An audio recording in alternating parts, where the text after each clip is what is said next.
Hi everybody, it's crazy, it's Monday, and it's time for the UPBGE video of the week. Now, unfortunately, I still do not have my camera set up again.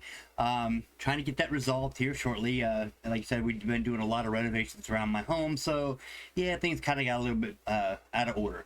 So, before I get started, gotta give a shout out to my trusted, because you guys rock, to my crazy fam, I love you guys, and to my patrons, thank you for your continued support. Now, we're up to episode number 27, and we left off last week, hopefully if I can do this right, there we go. We left off with creating our fish that we can eat. If I hit, let me come over here and hit this button, right? Because if I don't, it's going to act funny. So as you see, we got our fish. Now, there was a problem that I did last week, and I did not realize I did it, but the scoring system didn't recognize, not the scoring system, but the fish did not recognize me. So I couldn't, redo it or get it. As you see now, the fish are now popping up and disappearing as my fish comes to them. It continues on. It doesn't stop. So the problem I was having was that I had the wrong information on the wrong mesh. If you did the same problem, if you did the same thing, it's understandable. It happens. I was using 0.3a and the fish would come up, but this did not have the proper stuff on it. It was the wrong one. I had this one set up instead of the 4.0 version, which was the one I was just on. That's the reason why it wouldn't play. I linked the wrong mesh into the game. So I do apologize for that. So with continuing on, if you made the same mistake I did, just go to your newest file and link it over, or go to delete this one, okay, and then link it over to your new file, or from your new file, okay, from your new game file, all right, or your new shark file. I actually had it on, I believe it was 12 and it was supposed to be 13. So just link your latest one over and it should be just fine. If you make any changes, you're going to have to make sure that you save it as the same or save it as new and relink. Okay, I wanted to get that out there because I did make that mistake to y'all last week, and I do apologize. So, what are we up to this week? Well, let's try that one. There we go. We are up to the scoring system. Let me see if I can switch this back. I actually keep hitting the wrong buttons. Hang on. There we go. Well, that'll work either way. Okay, so we're now going to work on scoring, and I'll go ahead and continue just reading off from right there. The score system of the game is part of its interface built on top of the 3D view. In figure 2.3, you can see that the main elements of the interface, the score at the top left, the time countdown on the top right, and the title of the game on the bottom. Okay, so you get your score up here, your end score, your high score here, and the name of the game right here. I might do that a little bit differently. I would always wind up putting the name up here, but you can actually change it around. All you have to do is go into that file. I'm gonna give that to you right now. The user interface is independent from the game file, objects, and events, thanks to the messaging system of the game engine, the combination message actuator, and message sensors. You can implement the interface as a separate file with its own logic. Open the interface file in interface/score.blend. Okay, so kick back over here real quick. So if you go to link, okay, because we're going to link it, I believe. Okay, you're going to link it in, but we're going to look at it first. So let's just cancel that. Let's go ahead and just look at it. Okay, which would be in your game final interface and the score.blend. Okay, if you got the files. If not, go to the GitHub page. It is all free. resources are all right there. They got them in a nice little folder for you. Download them, and you're in cahoots. Okay, so this is their what they call a scoreboard or a HUD. Okay, heads up display. So basically, this is showing you your score, the high score, and the name right there. All you gotta do is get it, run it. Okay, so what we're gonna do is we're gonna link this in. Okay, and I would have never known about that, but my buddy Day, who has been awesomely working on the Game 3 engine and coming up with some cool Game 3 stuff that he's been messing around with, if I would have never known about his HUD system and how he set it up, I wouldn't be able to tell you it right now. So Day, thumbs up, buddy. Thank you much for showing me how to actually set up a good HUD display and how to play around with it. All right, so with that being said, let's kick back over to, I believe it's that one. Yep, there we go. Okay, and we'll continue reading on. Okay, the diagram in figure 2-2.31 it illustrates the dynamic of its elements and the message flow.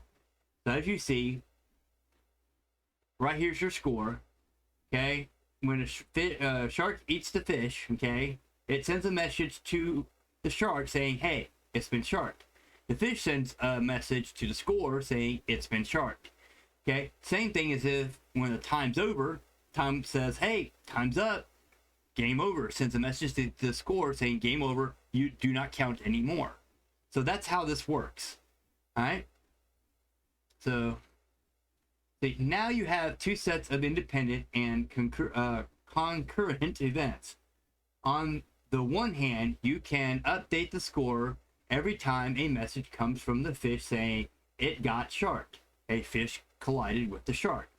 This is pretty straightforward and happens for as long as the game is not over. The game is over when you run out of time, which is part of the second set of events. The time system is an independent countdown timer. Using the timer game property, it updates the time and the interface and sends a message to all the game elements when the time is up and the game is over. This message is used to freeze the fish counting and trigger an action to move the score to its final position, as you can see in 3.32. Okay, so it says, okay, whatever score you had here is now coming over here. Hey, game over, you're done.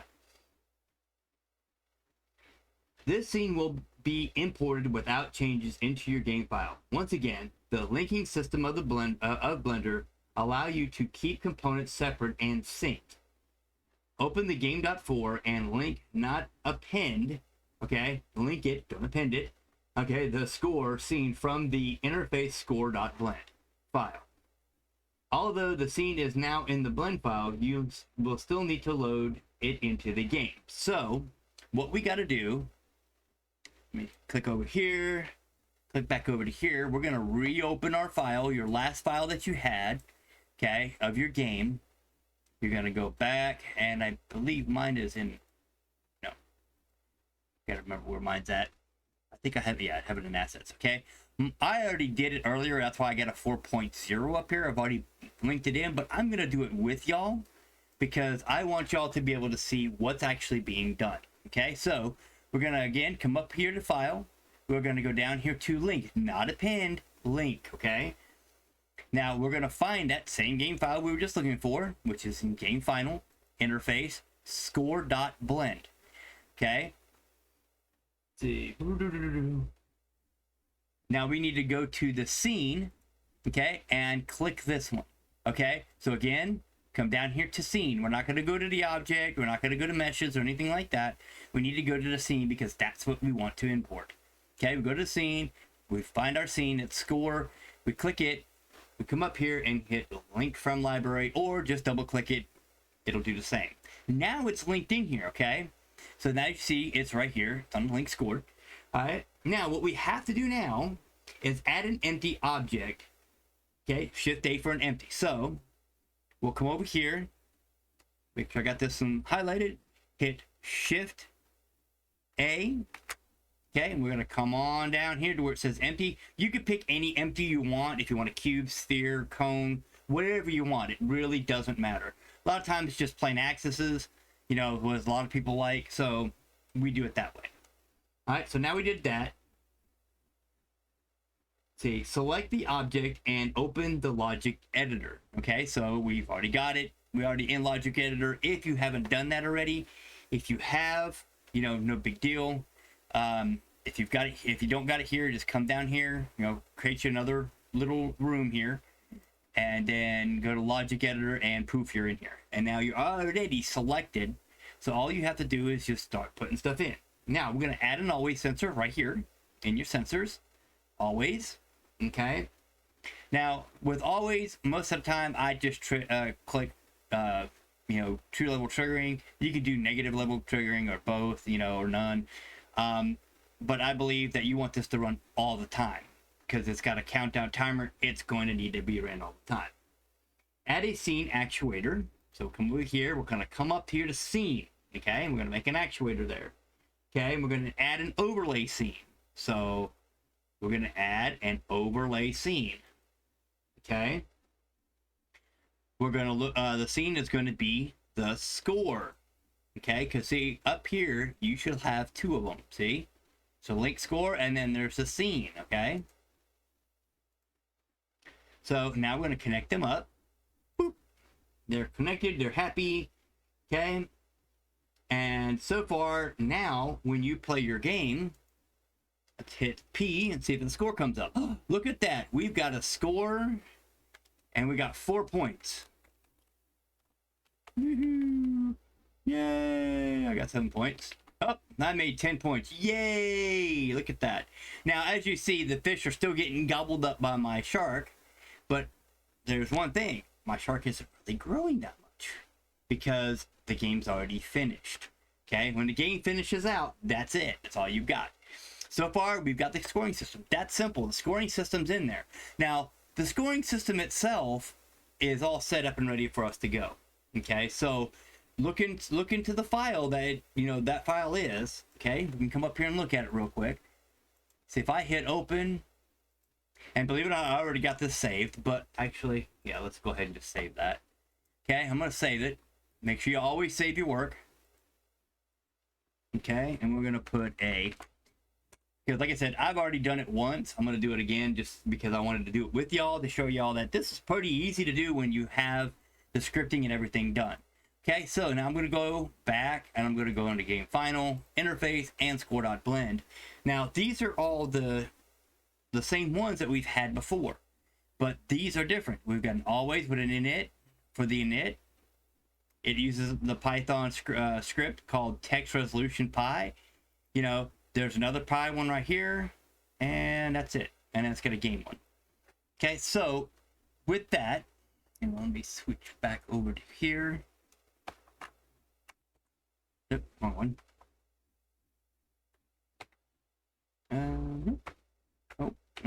Nope. All right, there we go. So, with that being said, I'm going to go ahead and end it there for the day. The next one we're going to have is music for your ears. So, next week we're going to be doing music for your ears. As you see, the game now has a scoring method. You can swim around. You can enjoy playing the game. Try to figure out how you can get your fish to catch as many as you can. I would like to see how many y'all score. I tried it on mine and I got up to, I think it was like 12.